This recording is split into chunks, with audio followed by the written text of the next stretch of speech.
Siguen las tensiones internas en el Partido Popular entre Génova y Juanma Moreno, el presidente de Andalucía. Por eso la dirección del partido ha decidido enviar a uno de sus hombres de confianza, al ex de Ciudadanos, Fran Hervías, para que asista a la convención del PP andaluz de este fin de semana, en la que estará Juanma Moreno, pero también Juan Marín. También hablamos de las subvenciones a las fundaciones de partidos políticos, porque se van a aumentar en un 11%. Además hablamos de la asignatura de filosofía y repasamos una promesa que hizo por escrito Pedro Sánchez antes de ser presidente del gobierno, que se comprometió con la obligatoriedad de esta asignatura en cuarto de la ESO, una promesa que no se ha cumplido. Y hablamos también de los incendios que tiene encima de la mesa en las próximas semanas el ministro del Interior, Fernando Grande Marlaska. Esto es Barra Libre, comenzamos.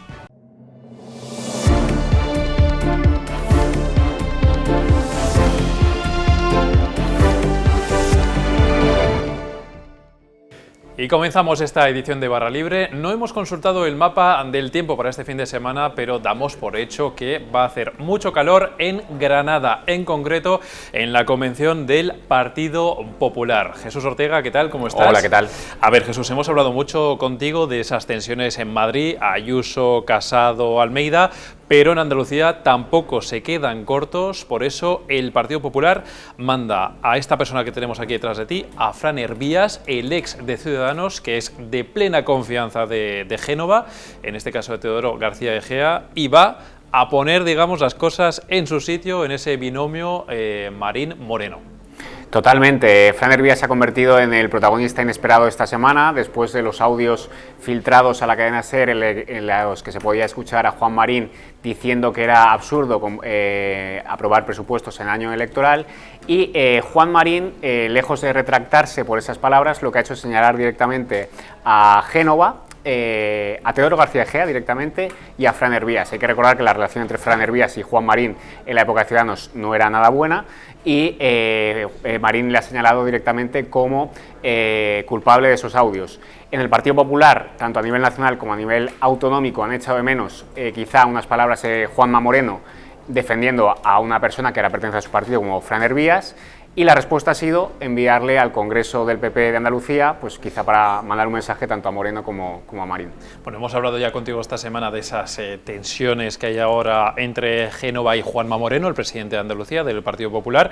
Vemos que, en fin, vamos a ver cómo se desarrollan los acontecimientos a lo largo de estos próximos días, porque ahora mismo, exactamente, ¿cómo está el PP en Andalucía? ¿Cómo se presenta ante este Congreso? Bueno, el PP de Andalucía nos van a vender durante todo el fin de semana un Congreso de unidad. Es verdad que la ejecutiva pues más o menos está acordada con Génova, pero es verdad que el partido está bastante fraccionado en cuanto a esa relación con la dirección nacional y la propia convocatoria electoral. Esta polémica que hemos contado esta semana sobre el audio de Juan Marín ha vuelto a levantar las discrepancias que existen entre Génova y el Palacio San Telmo sobre cuándo se tienen que convocar esas elecciones. Es verdad que el jueves pues parecía, el mensaje que se trasladaba de Génova es que Juanma Moreno siempre iba a tener la última palabra sobre esos comicios, pero es verdad que mandar ahora a Fran Hervías en este momento de tensión pues parece un mensaje claro de Génova de cuidado, que tienes que respaldar a un actual compañero tuyo de partido como es Hervías. Entonces, bueno, pues la verdad que las tensiones sí que se mantienen.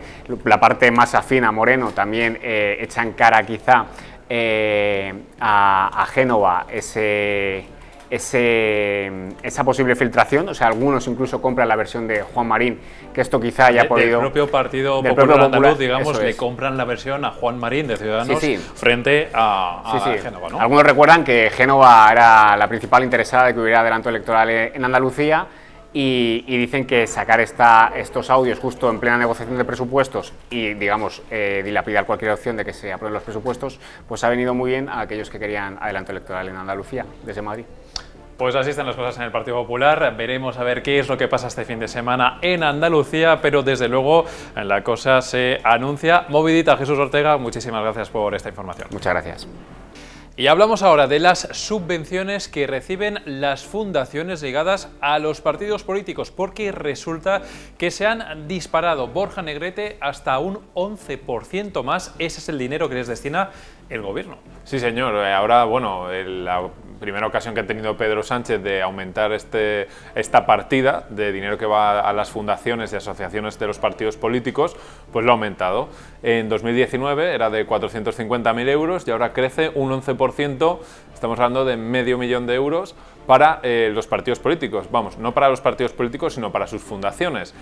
Hay que decir que esto coincide además porque, claro, el reparto del dinero es proporcional a los votos que ha tenido cada partido.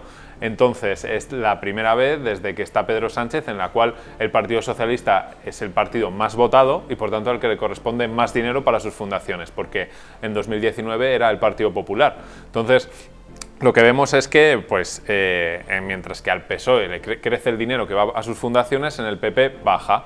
Y luego también, debido a las últimas elecciones, hay alguna cosa curiosa, como por ejemplo que Vox es la primera vez que recibe dinero en este sentido, que va a recibir 77.000 euros, y Teruel Existe también va a ser la primera vez que, claro, por los votos que tuvo, apenas recibirá 450 euros para las fundaciones que pueda tener. Bueno, que no está mal para las fundaciones, igual la de Teruel Existe, en fin, no es mucho dinero, pero es verdad que cuando hablamos de fundaciones políticas, hablamos evidentemente de organismos que lo que hacen es darle un empuje más al que ya le da el partido político, al ideario y a las afinidades de ese propio partido, ¿no? O sea, es casi, muchos partidos dirían que no, pero es casi como darle dinero a los propios partidos políticos. Totalmente, porque bueno, al final estamos hablando de think tanks, laboratorios de ideas que lo que hacen es trabajar ideas con las que luego pues, los partidos utilizan para sus campañas, para sus debates, y al final efectivamente es una forma también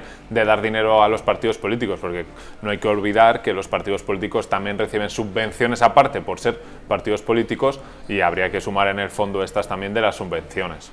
Medio millón de euros es un 11% más que antes, es una cifra que llama mucho la atención, pero lo cierto es que si echamos la vista atrás a otros tiempos, tampoco es tan elevada, ha habido gastos más disparados en el pasado. Sí, lo cierto es que antes se gastaba mucho más dinero para eso, regar a las fundaciones y asociaciones de los partidos políticos con dinero público.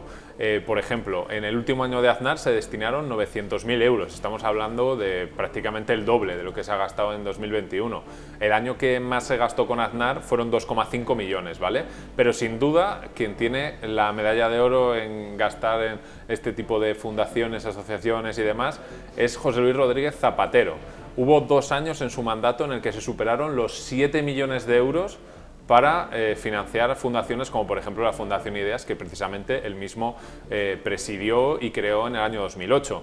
El año que más se gastó históricamente fue en 2008 con Zapatero, y se invirtieron 7.053.900 euros para fundaciones. Pues un gasto bastante consecuente, bastante importante. Esos son los datos, y la información ampliada, por supuesto, la pueden consultar en Voz Populi, en el artículo de nuestro compañero Borja Negrete. Borja, muchas gracias. Gracias, Alberto. Nos vemos. Bueno, y seguro que muchos recordarán cuando cursaban la asignatura de Ética, de Filosofía en el colegio. Este es un recuerdo que los alumnos de cuarto de la ESO no van a tener en el futuro, al menos los de ahora, puesto que esa asignatura ha dejado de ser obligatoria. Por eso los profesores están muy descontentos, algunos más que otros, entre otras cosas. Marina Alías, ¿qué tal? Hola. Porque hubo un mensaje muy explícito del ahora presidente del gobierno, entonces era en 2015, este mensaje de Pedro Sánchez, comprometiéndose a recuperar esta asignatura. Así es, era 2015 y eran justo 10 días antes de las elecciones que tuvieron lugar el 20 de diciembre. Los profesores de filosofía iniciaron una campaña en la plataforma change.org, típica campaña de recogida de firmas, y por aquel entonces estaban en contra de la eliminación de ética en cuarto de la ESO, y también se eliminaba la obligatoriedad de historia de la filosofía en bachillerato. Era el gobierno de Mariano Rajoy, y entonces Pedro Sánchez, que era el candidato del PSOE, se sumó a esa recogida de firmas, puso su firma, secundó el mensaje de los profesores de filosofía y se comprometió a recuperarla y a darle más peso en el currículo. Y el mensaje era muy explícito, él hablaba de su pasado como estudiante de filosofía, mencionaba también a uno de sus profesores favoritos y se comprometía en definitiva a recuperar la ética en la ESO y a fomentar el pensamiento crítico entre los estudiantes. Bueno, ese mensaje lo tienen en pantalla, lo tenemos ahí detrás de Marina. Enrique, me he comprometido públicamente a mantener historia de la filosofía, es una parte fundamental de la ESO, etcétera, etcétera, y ahí vemos como de momento no se ha cumplido. Esto, más allá de este mensaje, lo cierto es que los profesores siguen en pie de guerra. De hecho, ya hay más de 300.000 firmas recabadas para recuperar la asignatura. Sí, otra curiosidad es que ese mismo mensaje se lo envió al presidente de la Asociación de Profesores de Filosofía de Madrid, que es justo la persona junto a otra docente que ha iniciado ahora la campaña, ¿no? Es una campaña otra vez en change.org, pero esta vez contra el propio dirigente socialista. Llevan ya cerca de 300.000 firmas y están haciendo otra serie de iniciativas como clases de filosofía en el Retiro, en el Parque del Retiro de Madrid, y más que van a hacer porque bueno, pues el gobierno parece que no cede, el Ministerio de Educación por ahora no recula y la llamada Ley Celaá, o conocida popularmente como Ley Celaá, pues incluye la historia de la filosofía en bachillerato como obligatoria, pero es verdad que en la parte de la enseñanza secundaria, en la ESO, está desaparecida. La sustituye por valores éticos, una sustitución que no gusta a los profesores porque no consideran que sea sustituible, y aparte les recriminan y denuncian que en la Comisión de Educación se acordó que al menos esta materia debía tener un ciclo de 3 años, ¿no? Bueno, pues esa es la queja de los profesores, queja que también hacía, por ejemplo, Fernando Savater cuando le entrevistamos con motivo del 10º aniversario de Voz Populi, entrevista que tienen, por supuesto, disponible en nuestra plataforma. Marina Elías, muchísimas gracias por la información. Gracias. Y queremos hablar de lo complicado que se anuncia el fin de año. Lo hemos hablado, por ejemplo, la pandemia, veremos cómo se endurece cada vez más las restricciones y empeoran los datos. También vemos cómo es complicado lo económico para el gobierno, pero en este caso nos queremos centrar en el ministro Fernando Grande Marlaska. Queremos hablar con nuestro compañero, con Gonzalo Araluce. Gonzalo, ¿qué tal? ¿Qué tal? A ver, un fin de año, unas semanas venideras muy complicadas para el ministro porque tiene varios incendios encima de la mesa. Hemos hablado contigo esta semana, por ejemplo, en las movilizaciones de la Policía y de la Guardia Civil, pero uno de los más importantes, por citar 3 de los que vamos a hablar, es el que tiene en Villena. Cuéntanos. Exacto, no es habitual, yo creo, que un ministerio centre tantos titulares en tan poco tiempo, sobre todo en la última semana, ¿no? Hemos hablado, como bien decías, de las manifestaciones por la modificación de la Ley de Seguridad Ciudadana, también conocida como la Ley Mordaza, que por lo visto va a sacar a decenas de miles de agentes a las calles, pero otro frente que lo tiene es en instituciones penitenciarias. Desde hace tiempo hay un creciente malestar dentro del funcionariado de esta institución porque consideran que sus condiciones laborales no son las más favorables, piden una serie de mejoras económicas y también de seguridad, que se reconozca como agentes de la autoridad, que todavía no ha llegado. Esta misma semana hemos visto que 2 líderes sindicales se habían encerrado en la sede de instituciones penitenciarias clamando por estas oportunidades, por estas mejoras. Pero Villena ha sido un poco lo que ha detonado toda la situación. ¿Por qué? Hemos visto que la subdirectora de seguridad del centro ha sido detenida por la Guardia Civil acusada de simular una agresión grupal cuando salía del centro penitenciario. En principio, un grupo de encapuchados que le habían asaltado para que acallase una actuación que había tenido lugar dentro del centro. Los funcionarios de prisiones lo que recuerdan fue la intervención de Marlaska a principios de septiembre, apoyando sin fisuras a la subdirectora de seguridad y diciendo que no eran unos hechos aceptables. Entonces, lo que dicen los funcionarios de prisiones es que revise sus declaraciones y que, desde luego, entre los funcionarios no ha habido ningún grupo de encapuchados que haya llevado a cabo esta actuación, y piden que asuma ceses o responsabilidades. Unas declaraciones a las que, por cierto, también se ha sumado la oposición. El Partido Popular también se mueve en este ámbito y pide a Marlaska que tome decisiones en este sentido.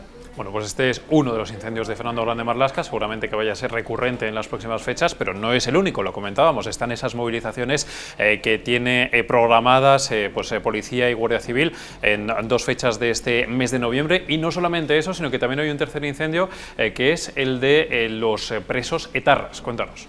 En la última semana ha sido el tercer titular que ha acaparado, como bien decías, Ley Mordaza. instituciones penitenciarias y luego la gestión de los presos de ETA. ¿Por qué? Porque esta semana el ministro Marlaska le ha puesto voz a una cuestión que ya de facto existía, que es el fin de la dispersión de los presos de ETA. Todos ellos se encuentran a menos de 200 kilómetros de sus localidades de residencia y de los 184 presos de ETA, 90 ya cumplen penas en País Vasco y Navarra. Asociaciones como la VT, por ejemplo, arremeten contra el ministro y dicen que en sendas ocasiones, en 2 reuniones, el propio ministro les aseguró que no iba a poner fin a esta política de dispersión y, sin embargo, los hechos han constatado que así lo ha hecho, y no solamente eso, sino que le ha puesto voz. Ya dice que no existe ninguna política de dispersión, sino que existe una atención pormenorizada de cada uno de los casos. La OBT y otros grupos también dicen que estos acercamientos se están llevando a cabo con unas cartas manipuladas de arrepentimiento de los etarras que no existen como tal, y entonces critica la decisión de Marlaska. Son 3 incendios en una semana que desde luego yo creo que pocos ministros deben estar acostumbrados a una situación así.